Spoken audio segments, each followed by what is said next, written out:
ரிஷப ராசி அல்லது ரிஷப லக்கணத்தில் பிறந்த பாக்கியவான் பாக்கியவதிகளுக்கு எந்தெந்த நேரங்களில் யோகம் வருது அப்படின்னு எடுத்துக்கிட்டீங்க அப்படின்னா, பொதுவாகவே ரிஷப ராசியில் பிறந்த நீங்கள் எந்த வருஷமாக இருந்தாலும் அதில் ரிஷப ராசியில் பிறந்து நீங்கள் எந்த நட்சத்திரமாக இருந்தாலும் கண்டிப்பாக உங்களுக்கு யோகம் அப்படிங்கிறது.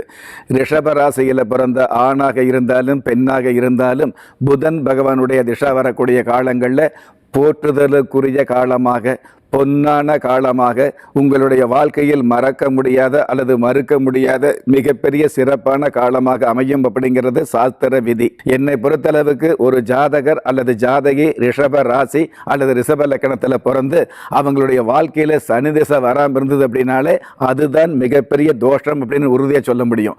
ஏன்னால் ஒருவர் ரிஷப ராசி ரிஷப லக்கணத்தில் பிறந்து அவருக்கு சனி திசை வந்ததுன்னு வைங்களே, மிகப்பெரிய சம்பாத்தியம் கொடுக்குது அல்லது வருமானம் வருது அப்படிங்கிறத விட இந்த வருமானம், இன்னைக்கு வரக்கூடிய வருமானம் அப்படிங்கிறது நிரந்தரமான வருமானங்களாக, நிலையான வருமானங்களாக மாற்றி காட்டக்கூடிய அமைப்பு இந்த சனி பகவானுக்கு உண்டான மிகப்பெரிய சிறப்பாக இருந்துட்டு இருக்குது ஒன்று.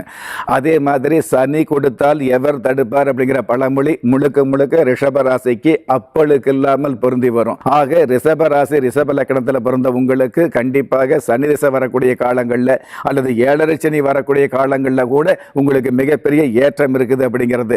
அஷ்டம சனி வரக்கூடிய காலங்களில் கூட உங்களுக்கு அதிர்ஷ்டம் இருக்குது அப்படிங்கிறது உங்களுடைய ஜாதகத்தை பார்த்து விரிவாக தெரிஞ்சுக்க முடியும்.